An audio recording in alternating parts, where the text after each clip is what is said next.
Good afternoon, all of you. Today we will start unit number 4, function of complex variable. ठीक है, उसके पहले हम आपको बता दें हमारा यूनिट नंबर 2 चल रहा था, Fourier series and Fourier transform. ठीक है, तो इसका हमने फोरियर सीरीज पढ़ चुके हैं. Half range series last topic था फोरियर सीरीज का. फोरियर ट्रांसफॉर्म के हम आज आपको नोट्स सेंड कर देंगे. वीडियो जो है 1 से 2 वीडियो रहेंगी जो कि ये यूनिट के ख़त्म होने के बाद हम आपको सेंड कर देंगे.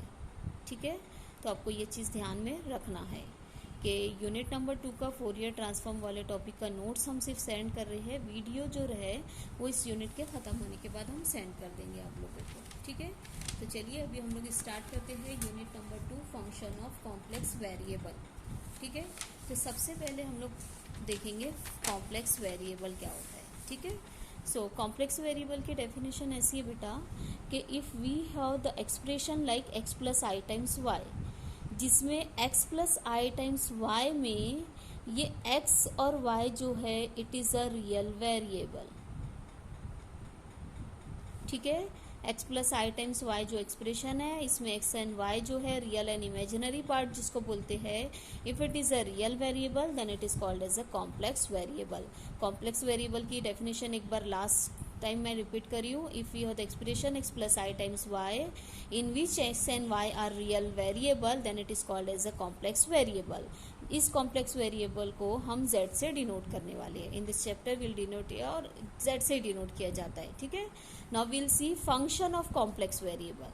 ठीक है, फंक्शन ऑफ कॉम्प्लेक्स वेरिएबल क्या है बेटा कि अगर से ये फंक्शन का मतलब आपको समझता है डोमेन होता है, कोडोमेन होता है. ठीक है, तो हम ये कह रहे हैं कि अगर से इसकी हर एक वैल्यू के लिए for each value of this x plus i times y in the region R there exist one value or more values like f of z is equal to u plus I times v.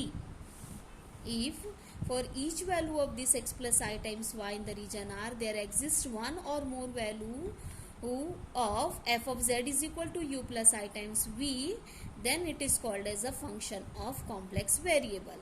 ठीक है, लेकिन इसमें u क्या है, v क्या है, now we'll explain u. ठीक है, u it is a function of real variable x and y, v is also a function of real variable x and y. ठीक है, तो आप यहाँ पे रीड कर सकते हैं where u and v are function of real variable x and y is this is called as function of complex variable in the given region R. हाँ, अब एक और बात कि f of z is equal to u plus i times v जो है इसको हम डब्ल्यू से भी रिप्रेजेंट कर सकते हैं. We can write also it is डब्ल्यू is equal to u plus i times v. तो एक बार फिर से फंक्शन ऑफ कॉम्प्लेक्स वेरिएबल बता देते हैं. If for each value of this x plus i times y in the region R there exist one value or more than one value of f of z is equal to u plus i times v, then it is called as a function of complex variable. Here u and v are function of real variable x and y. This can also be written as डब्ल्यू is equal to u plus i times v. ठीक है, after that the regular function और analytic function. ठीक है, तो regular function किसको कहेंगे बेटा, if this function f of z in the region R it is differentiable. देख लीजिए आप, a single value function f of z in the region R is said to be analytic और regular if it possesses unique derivative in the region R. In simple language हम ये कह सकते हैं regular function, फिर से मैं बोल रही हूँ बेटा, f of z is called as a regular function और analytic function if it possesses unique derivative. अगर से इसका यूनिक डेरिवेटिव है तो we can say it is a regular function और analytic function. It is very very important you have to remember this thing. Analytic function means if it have a unique derivative. ठीक है, अब अगर से if this function is not differentiable at some particular point, that point is called as poles या singular point या singularities.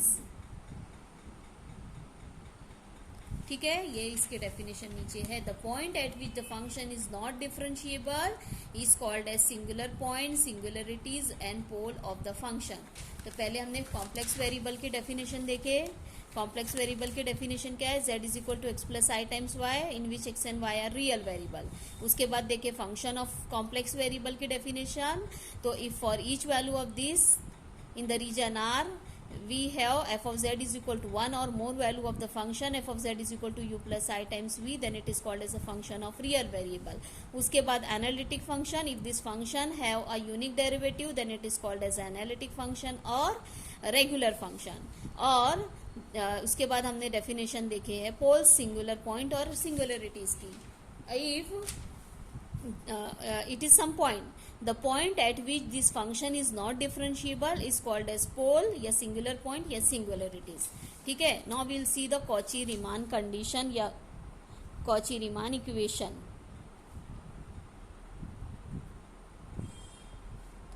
Equation बोलिए या condition बोलिए। ठीक है, तो ये क्या है बेटा? If f of z is analytic then it must satisfy the CR condition। हाँ, एक चीज f of z is equal to, if f of z is equal to u plus I times v is analytic then it must satisfy the CR condition which is given by del u by del x is equal to del v by del y and del u by del y is equal to minus del v by del x। Del u by del x is equal to, ध्यान से देखेंगे, del u by del x is equal to del v by del y and del u by del y is equal to minus del v by del x.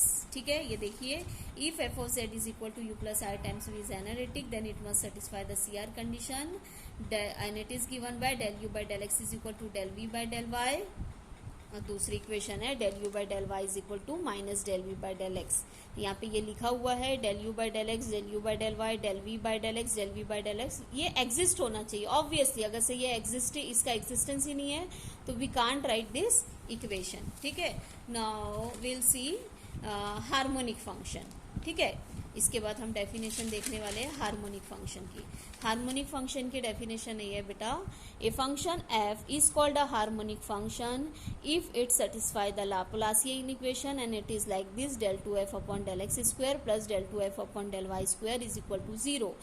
f अगर से f को हम harmonic function कब बोलेंगे? जब f का partial derivative 2 times partial derivative with respect to x plus 2 times partial derivative with respect to y is equal to 0 आएगा।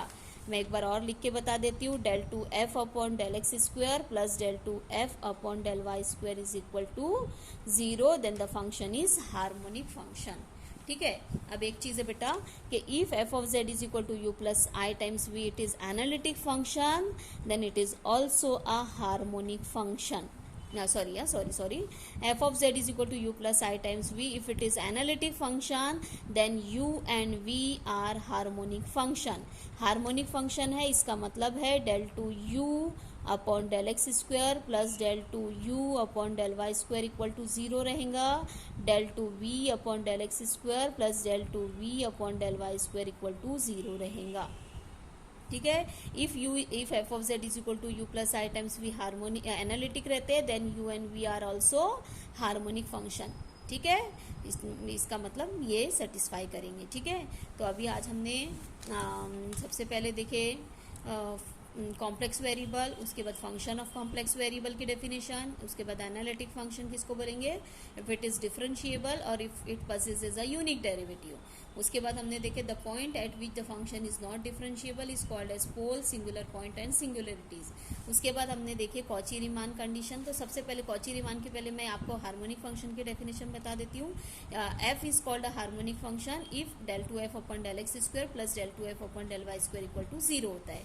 उसके बाद मैं आपको बताऊंगी कॉची-रीमान कंडीशन के f of z is equal to u plus i times v analytic होता है तो it must satisfy the Cauchy Riemann, CR condition भी बोलते हैं, CR इक्वेशन भी बोलते हैं, कॉची-रीमान इक्वेशन, कॉची-रीमान कंडीशन इसको बोल रहे बेटा। del u by del x is equal to del v by del y and del u by del y is equal to minus del v by del x। ठीक है, अब इसमें एक और पॉइंट है बेटा कि अगर से f of z is equal to u plus i times v analytic होता है तो u and v also harmonic होता है। हार्मोनिक मतलब ये होगा। ठीक है। अब आपको अगर से पार्शियल डेरिवेटिव नहीं समझता है तो सिंपल इसमें ये समझिए बेटा, मैं आपको अब पार्शियल डेरिवेटिव समझा रही हूँ। जैसे u is equal to u of x y है बेटा, ठीक है। u आपका डिपेंडेंट वेरिएबल है, x and y independent variable है। आप 12th में पढ़े थे, आपको इसके पहले जो भी जब भी डेरिवेटिव पढ़े होंगे y is equal to y of x, तो यहाँ y डिपेंडेंट वेरिएबल रहता है, x इंडिपेंडेंट। तो आप y को इंडिपेंडेंट वेरिएबल x के रिस्पेक्ट में डिफरेंशिएट करते हैं, सिंगल इंडिपेंडेंट वेरिएबल है तो यहाँ पे सिंगल इंडिपेंडेंट वेरिएबल के लिए dy बाई डी एक्स आता है। यहाँ पे आप देखिए x and y are two independent variable, ठीक है। तो आप u को x के रिस्पेक्ट में भी डिफरेंशिएट कर सकते हैं, u को y के रिस्पेक्ट में भी पार्शियल डिफरेंशिएट कर सकते हैं। तो x और y दोनों वेरिएबल के रिस्पेक्ट में, दो इंडिपेंडेंट वेरिएबल के रिस्पेक्ट में डिफरेंशिएट कर रहे हैं, तो here we have to use the word partial. और पार्शियल के लिए हमारे पास ये इस टाइप का ऑपरेटर है। ये ऑर्डिनरी सिंगल इंडिपेंडेंट वेरिएबल के लिए ये operator D by D x, एक ही इंडिपेंडेंट वेरिएबल x है। यहाँ पे हमें पता चलता है कि दो इंडिपेंडेंट वेरिएबल है, एक से ज्यादा इंडिपेंडेंट वेरिएबल ऐसा बोलना चाहिए। तो इसके लिए ये डेल बाय डेल एक्स मतलब एक्स के रिस्पेक्ट में partial derivative, del by del y मतलब वाई के रिस्पेक्ट में पार्शियल डेरिवेटिव, ठीक है। आपको अच्छे से ध्यान में रखना पड़ेगा। अब बेटा डिफरेंशिएशन का एक सिंपल तरीका बता देते हैं। अगर से आप x के रिस्पेक्ट में पार्शियली डिफरेंशिएट कर रहे हो तो जैसे ऑर्डिनरी डिफरेंशिएशन करते हैं वैसे ही करना है x के रिस्पेक्ट में, बस आपका y जो रहेगा वो आपका कांस्टेंट के समान आपको ट्रीट करना है, ठीक है। और जब आप y के रिस्पेक्ट में पार्शियली डिफरेंशिएट कर रहे हो तो आपको ordinary differentiation partially ordinary differentiation with respect to y के समान ही करना है, लेकिन ये जो दूसरा इंडिपेंडेंट वेरिएबल है x वो आपका कांस्टेंट रहेगा। फॉर एग्जांपल एक छोटा सा example, x square y cube है ये, तो आपको इसका किसी ने कहा कि x के रिस्पेक्ट में पार्शियल डेरिवेटिव बताओ, तो ये जो y क्यूब है इट इज कांस्टेंट, सिर्फ एक्स स्क्वायर का डेरिवेटिव आप 2x लिखेंगे, ठीक है। और किसी ने कहा y के रिस्पेक्ट में पार्शियल डेरिवेटिव बनाओ, तो एक्स स्क्वायर कांस्टेंट रहेगा और y क्यूब का डेरिवेटिव आएगा 3y स्क्वायर। सेम आपको और बता देती हूँ, साइन 2x है, साइन xy है, तो x के रिस्पेक्ट में पार्शियल डेरिवेटिव करना है, तो x के रिस्पेक्ट में आएगा cos xy इंटू वाई, ये x के रिस्पेक्ट में पार्शियल डेरिवेटिव है, और y के रिस्पेक्ट में आएगा cos xy इंटू एक्स। जैसे आप साइन 2x का डेरिवेटिव लेते हैं ना, तो 2 आपका कांस्टेंट ट्रीट किया जाता है, तो 2 इज कांस्टेंट रहता है, तो साइन 2x का डेरिवेटिव x के रिस्पेक्ट में क्या लेते हैं, cos 2x इंटू 2 लिखते हैं, क्योंकि x के रिस्पेक्ट में ले रहे हैं। तो यहाँ x के रिस्पेक्ट में जब लेंगे तो y इज जस्ट लाइक 2, और जब y के रिस्पेक्ट में लेंगे तो x इज जस्ट लाइक 2, ठीक है। तो ये आपको सिंपल इसमें आपको मैंने समझाने की कोशिश की, आपको याद रखना है बेटा, ठीक है। तो यहाँ पे ये सभी चीज़ें आपको ध्यान में रखना है। नाउ विल सी, एक काम करते हैं, यहाँ पे हम ये डेफिनेशन वाला प्रोसेस यहाँ पे ख़त्म करते हैं और अगले वीडियो में मैं आपको क्वेश्चन सेंड करूँगी, ठीक है। आप आज कुछ ये सब चीज़ें बार बार ध्यान देख लीजिए, ठीक है। तो today will stop now, in the next video will send you the problem, ठीक है। ओके, बाय बाय, अल्लाह हाफिज़।